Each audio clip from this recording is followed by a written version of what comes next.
jelas, Be. Tentang apa yang dikatakan sama Habib Ali, lihat tasyarrafa bi wujudihi tsaqalan, agar menjadi mulia dengan wujudnya Nabi Muhammad SAW ats-tsaqalan. Ats-tsaqalan itu dimaknai al-insu wal jinnu, yaitu manusia dan jin. Artinya apa? Bahwa sesungguhnya Nabi SAW itu diutus untuk manusia dan juga jin. Itu ulama sepakat. Jadi jin sekalipun maka wajib beriman kepada Nabi Muhammad SAW. Jin itu wajib beriman pada Rasulullah SAW. Jadi kalau jin nggak beriman pada Nabi ya masuk neraka jinnya. Mereka bangsa jin itu juga dituntut untuk beriman pada Nabi Muhammad SAW. Kemudian setelah itu gimana dengan malaikat? Nah pertanyaannya, apakah Nabi SAW itu juga diutus kepada para malaikat? Ya, malaikat itu mereka tidak punya dosa, la ya'sunallaha ma amarahum wa yaf'aluna ma yumarun, para malaikat itu. Nah, Imam Ibn Hajar mengatakan bahwasanya sesungguhnya Nabi SAW menurut mayoritas ulama seperti Taqiyuddin As-Subki dan juga ulama-ulama yang lainnya, itu Rasulullah SAW beliau juga diutus untuk para malaikat. Kenapa? Karena dalam surat Al-Furqan Allah SWT berfirman, liyakuna lil alamina nadhira. Sesungguhnya Rasulullah SAW itu akan menjadi pemberi peringatan untuk alamin. Alamin itu siapa?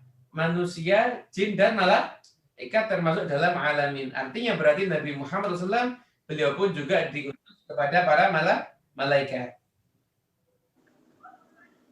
Dan kita semuanya, umat Nabi Muhammad SAW ini, sudah disebut tentang tasyura asraruhu fil akwan, dan tersebar rahasia-rahasia kemuliaan Nabi itu di seluruh alam. Jadi alam ini kemarin sudah kita jelaskan di beberapa pertemuan berikutnya, sebelumnya, banyak alam ini dan keseluruhannya itu mendapatkan keberkahan dari wujudnya Nabi Muhammad SAW. Ada keterangan dari Imam Syihabuddin Al-Qastalani. Jadi kalau mungkin ada di antara teman-teman yang penasaran, kitab yang saya kaji ini kitab Jawahirul Bihar fi Fadhailin Nabiyil Muhtar. Ini kitab karya An-Nabhani. An-Nabhani di dalam kitab ini kitab favorit saya sekarang ini, kitab favorit saya. Itu menyebutkan semua ulama, ini ada 4 jilid, semua ulama yang pernah menulis tentang Nabi Muhammad. Disebutkan semua, baik itu nukilan hadis atau tafsir ayat, ataupun itu musyahadatul maknawi, atau bagaimana pandangan batin mereka terhadap Nabi Muhammad SAW. Itu tertulis semua dalam kitab Jawahirul Bihar, ada 4 jilid. Nah di sini ada Imam Al-Qastalani, beliau menyebutkan bahwasanya umat ini itu mendapatkan keistimewaan dengan wujudnya Nabi Muhammad SAW. Yang mana keistimewaan itu tidak didapatkan pada umat-umat yang lainnya.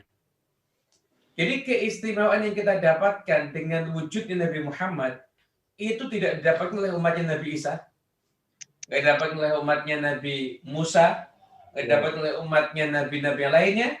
Hanya kita yang mendapatkan, yaitu umat Nabi Muhammad SAW. Nabi kita itu Nabi yang istimewa. Anda bisa bayangkan bahwasanya nanti pemberi syafaat itu ada junjungan kita Nabi besar Muhammad SAW. Kemudian nanti yang pertama dikatakan ana awwalu man tanshaqqu anhul ard. Dan nanti ketika manusia itu kan kita kan akan mati. Ya, nanti ada pada masa kan kita akan dihidupkan lagi. Kita hidup di dalam kubur, nanti pada masa kita akan dikumpul lagi dengan jasad kita. Nah, pertama kan nanti yang terbelah kuburnya dan muncul itu Nabi Muhammad SAW. Apa tujuannya? Begitu kita di padang mahsyar, kita bangkit, kita sudah nggak ketakutan karena di hadapan kita ada Rasulullah SAW. Semoga kita di bagian dekat dengan Nabi Muhammad SAW. Nah, adapun umat ini maka mendapatkan banyak sekali kemuliaan dengan wujudnya Rasulullah Shallallahu Alaihi Wasallam. Di antara kemuliaan yang kita dapatkan, Anda bisa bayangkan, umatnya Nabi Musa itu nggak ada yang nabi. Umatnya Nabi Nuh nggak ada yang nabi. Subhanallah. Umatnya Nabi Ibrahim nggak ada yang nabi. Tapi umatnya Nabi Muhammad SAW itu ada yang nabi. Siapa? Di antaranya adalah Nabi Isa alaihissalam. Nabi Isa ketika nanti Nabi Isa alaihissalam akan turun lagi ke bumi, maka dengan turunnya Nabi Isa alaihissalam, beliau itu akan menjadi umatnya Nabi Muhammad SAW. Beliau akan mengikuti syariat Nabi Muhammad dan beliau akan menjadi umatnya Nabi Muhammad SAW. Bahkan ulama akan mengisi khilaf. Nabi Khidir itu Nabi atau bukan? Sebagian itu nggak menyebutkan Nabi Allah Khidir, tapi langsung Khidir alaihissalam. Kenapa? Karena Khidir itu kenabinya masih di khilaf perbedaan pendapat antara para ulama.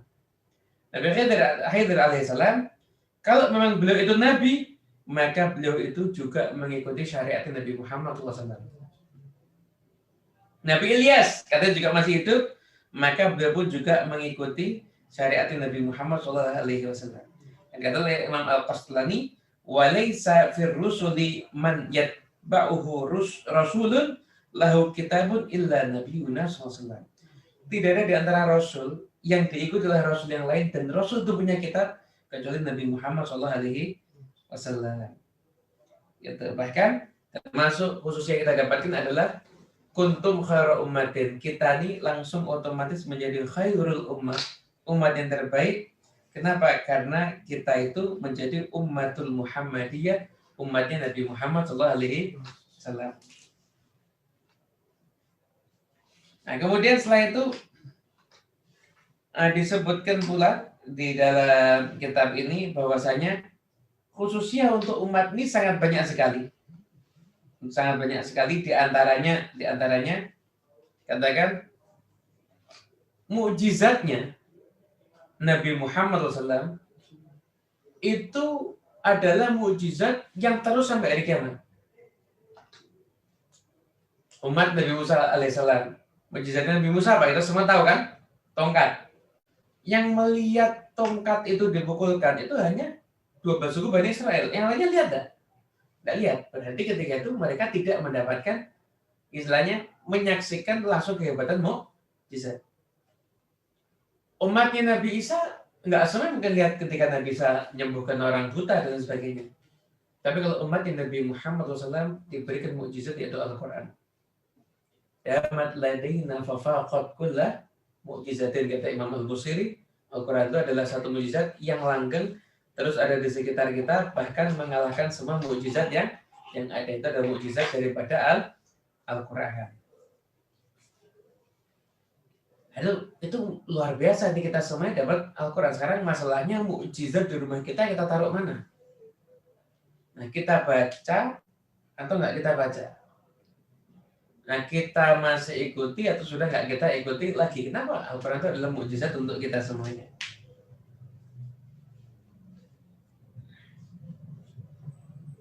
Kemudian setelah itu juga di antara keistimewaan umat Nabi Muhammad SAW adalah sholatnya umat ini tidak harus di masjid. Mau sholat di rumah bisa, mau sholat di tanah bisa, mau sholat ada di kantor boleh, mau sholat ada di pertokoan silahkan, di mall monggo, tidak ada masalah. Jadi umat Nabi Muhammad SAW itu tidak harus sholatnya ada di masjid. Selama tempat itu suci, maka bisa dipakai untuk sholat. Dan bahkan bisa bersuci dengan menggunakan tanah ketika tidak ada air. Itu semua khusus hanya untuk umat Nabi Muhammad SAW.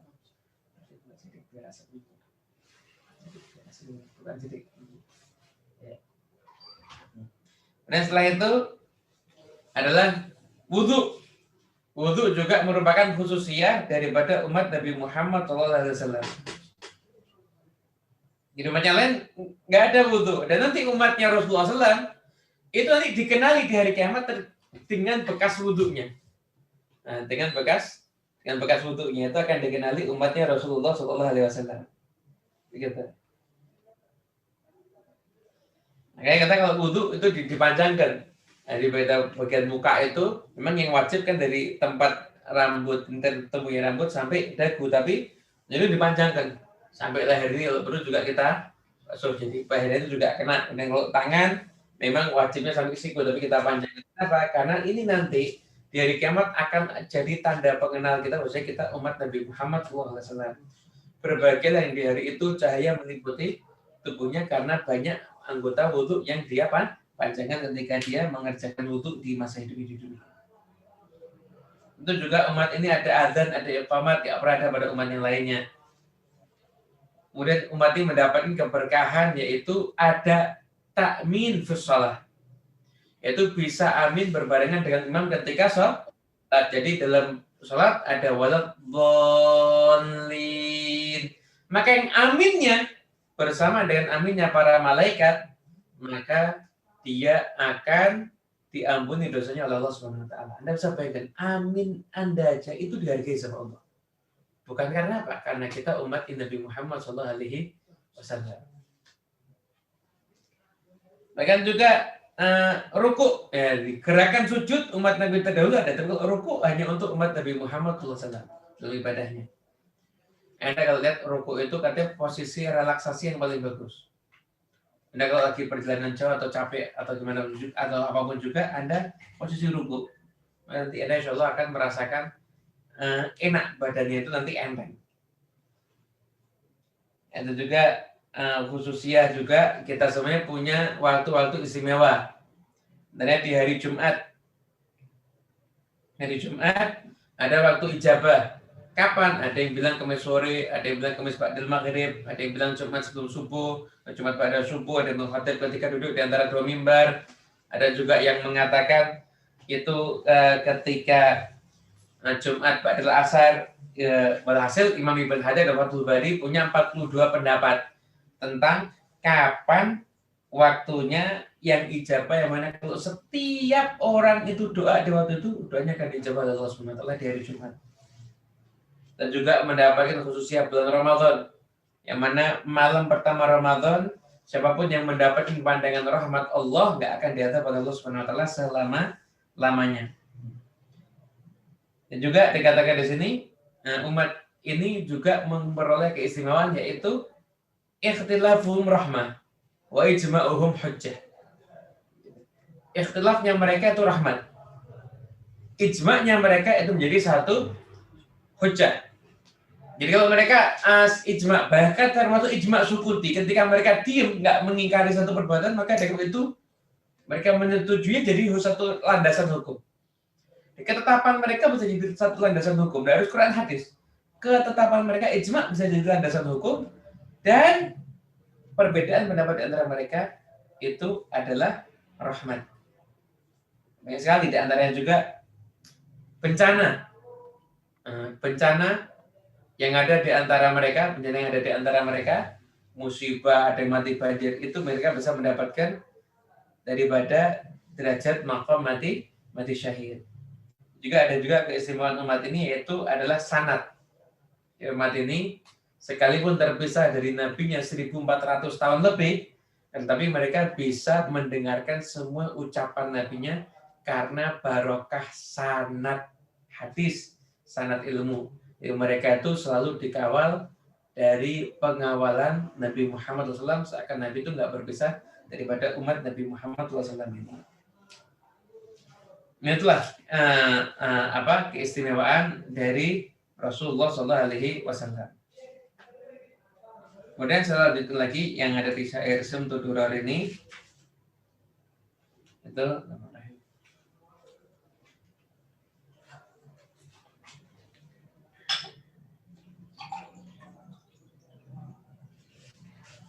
kemudian saya itu Bebali menyampaikan lagi, fama min sirrin ittasala bihi qalbu munib illa min sawabighi fadlillahi ala hadzal habib. Tidak ada satupun rahasia keistimewaan yang bersambung dengan hatinya orang yang kembali kepada Allah munib, hatinya orang yang baik, kecuali itu adalah luberan atau banjir anugerah yang Allah berikan kepada Nabi Muhammad SAW. Jadi di antara sawabiqi fadlillah ala Rasulillah SAW, di antara banjir anugerah karunia yang Allah berikan kepada Nabi Muhammad SAW, banjirnya itu sampai kepada hati-hati umat-umat yang terpilih untuk mendapatkan anugerah tersebut. Sehingga bersambungnya dengan Nabi Muhammad SAW itu akan bisa mempengaruhi hati seseorang. Bersambung dengan Nabi Muhammad akan bisa mempengaruhi hati seseorang. Contoh, Sayyidina Umar bin Khattab. Dulu orang ketemu Sayyidina Umar, nggak dipukuli, itu sudah muji-muji. Umar baik luar biasa. Kenapa? Saya ketemu nggak dipukul. Bayangkan coba. Berarti lazimnya orang ketemu Sayyidina Umar apa? Dipukulin. Ini ketemu udah dipukul, saya bilang baik. Atau begitu masuk Islam, kata Sayyidina Umar ini tetap keras, tapi punya sisi-sisi lembut yang luar biasa. Kadang menangis, takut kepada Allah Subhanahu wa Ta'ala. Kenapa? Berubah Sayyidina Umar bin Khattab karena bersambung ittasala dengan Nabi Muhammad SAW, masuk salah satu sir yang itu adalah anugerah daripada Allah untuk Nabi Muhammad SAW. Makanya Syed Muhammad bin Ala bin Al-Maliki, beliau ketika menyebutkan manfaat sholawat, jadi bukan dalil keutamaan sholawat, bukan ya, manfaat sholawat diantaranya sholawat itu bisa merubah hati seseorang dan bisa meluruskan akal dan pikiran seseorang. Keberkahan sholawat itu. Makanya kalau kita tuh hatinya sering sumpek, banyak baca sholawat, sampai ittisal hati kita nyambung dengan Nabi Muhammad, sumpeknya hilang insyaallah. Kalau Anda sedang sedih, Anda baca sesuatu yang berhubungan dengan Rasulullah, Anda bisa sedih. Mungkin anak-anak muda sekarang ini, kadang-kadang curhat, Ustadz, saya galau karena saya ditinggalkan oleh mantan saya. Ini biasanya nih korban-korban sinetron dan televisi biasanya. Pacaran, saya tuh sedih. Kadang-kadang ada yang pamit, Ustadz, saya rasanya kepengen minum Baygon. Saya usul jangan Baygonnya, sekalian botolnya kalau perlu.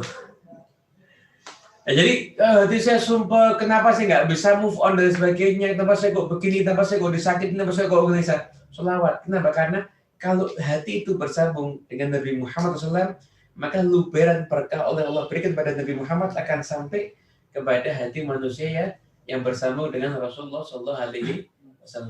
Nah, itu jadi satu keistimewaan untuk kita semuanya.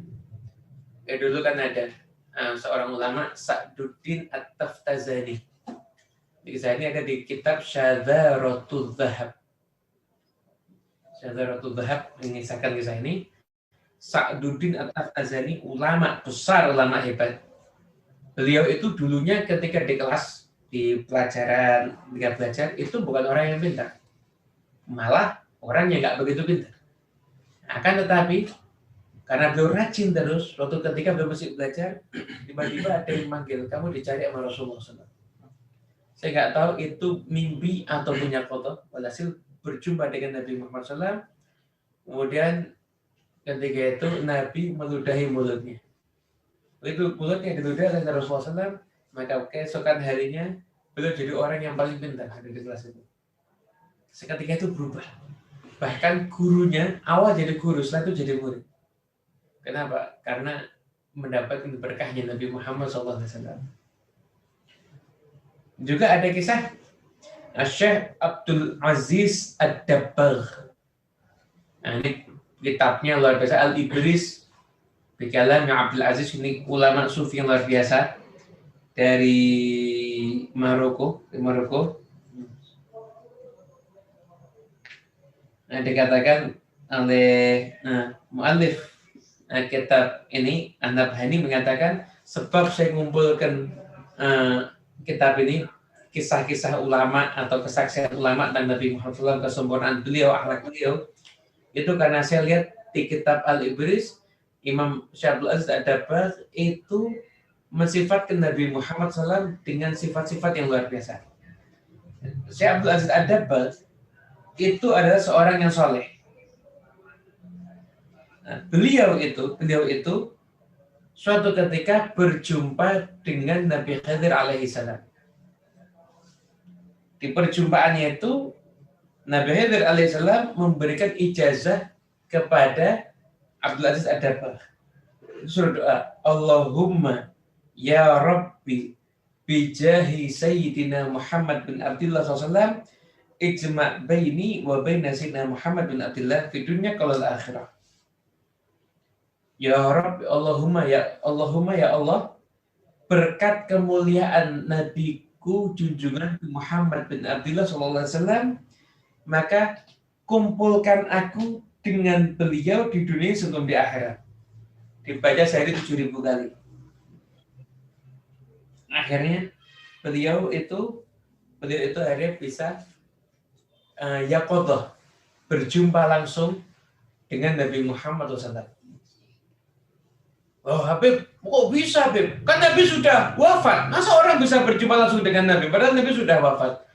Kalau Nabi nggak pernah ngomong, kita juga nggak tahu. Tapi Nabi yang menyatakan, Man ro'ani fil manam, fasayarani fil yaqadhah. Barang siapa yang berjumpa aku dalam keadaan mimpi, maka dia akan menyaksikan aku dalam keadaan terjaga. Artinya orang itu bisa mimpi ketemu Rasulullah, maka nggak menutup kemungkinan dia akan bisa berjumpa langsung offline ini dengan Nabi Muhammad SAW. Aziz Ad-Dabbagh mendapatkan itu karena doa yang diajarkan sama Nabi Khidir sehari dibaca 7.000 kali. Allahumma ya Rabbi bijahi Sayyidina Muhammad bin Abdullah SAW ijma' baini wa baina Sayyidina Muhammad bin Abdullah SAW fi dunya qabla al-akhirah. Ya Allah, berkat kemuliaan Nabi Muhammad, kumpulkan aku dan Nabi Muhammad di dunia sebelum di akhirat. Ada jadi orang yang luar biasa. Bahkan beliau itu di antara karomahnya itu bisa membedakan hadis yang sahih dan yang palsu dari sekedar orang itu mengucapkan. Ada orang mengucapkan hadis sahih atau palsu dan tahu ini sahih, ini palsu dan tahu. Sama muridnya ditanya, kok tahu ya? Seperti itu. Jawab sama beliau, ucapannya Nabi itu nggak sama lagi, nyata ucapannya Nabi itu. Coba kamu lihat. Ketika musim dingin, orang tuh kalau bicara kan keluar kayak embunnya begitu. Tapi kalau musim panas keluar enggak kan? Nah, kata beliau, saya lihat hadis yang sahih atau yang palsu begitu. Kalau hadis sahih itu kelihatan jelas, hadis palsu juga kelihatan jelas. Kalau hadis itu sahih, ketika dia mengucapkan maka keluar nur Nabi Muhammad SAW dari lisannya. Kalau hadis palsu maka nggak keluar nur dari lisannya. Nah inilah kajian Simtul Duror di malam hari ini. Berarti kita semua bisa mengambil keberkahan daripada kajian di malam hari ini. Allah SWT berikan berkahan hikmah kepada kita semuanya. Amin ya Rabbal Alamin.